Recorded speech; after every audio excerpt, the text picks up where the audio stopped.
Tongi 5ই March 1971 সাল। মেঘনা textile মিলের সামনে স্বাধীনতাকামী শ্রমিকদের মিছিল তখন চরম উত্তালে। ঠিক সেই মুহূর্তে পাক প্রশাসনের নির্দেশে গুলি চালায় ইস্ট পাকিস্তান রাইফেল বা ইপিআর।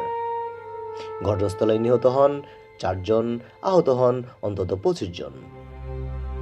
এই নৃশংস দৃশ্য চোখের সামনে দেখেন এক ইউরোপীয় কর্পোরেট কর্মকর্তা, নাম উইলিয়াম এস ওয়াডারল্যান্ড।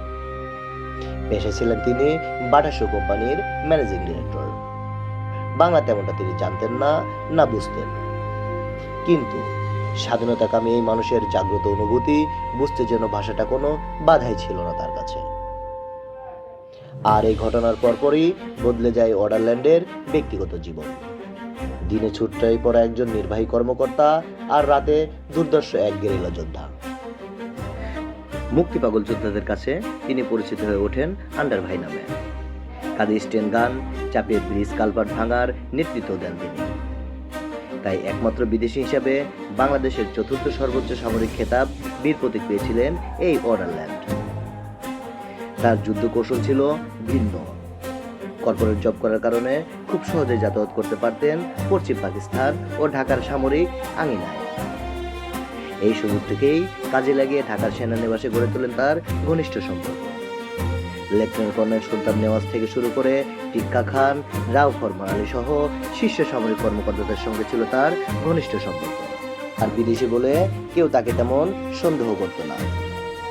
আর এই সুযোগটাই পাকিস্তান সেনাবাহিনীর গোপন যুদ্ধ পরিকল্পনা, অস্ত্র ভাণ্ডারের তথ্য, সেনা মোতায়েন সবই সংগ্রহ করে পাঠিয়ে দিতেন 2য় corps sector commander Haider Ali ও মেজর খালেদ মোশাররফের কাছে। এক পর্যায়ে টঙ্গীর বাটা কারখানার মধ্যেই গড়ে তোলেন ছোট্ট পরিসরে প্রশিক্ষণ কেন্দ্র।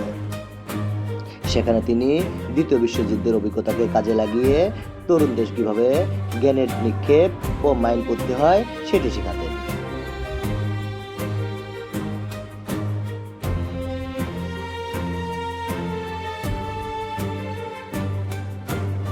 বাংলাদেশের স্বাধীনতা পরবর্তী সময়ে তিনি অস্ট্রেলিয়া ফিরে গেলেও বাংলাদেশের প্রতি টান তার কখনোই কমেনি।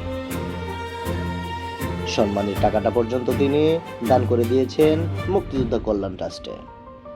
মৃত্যুর আগ পর্যন্ত তিনি গর্বের সাথে নিজের নাম লিখতেন WAS ওয়াডারল্যান্ড বীর প্রতীক।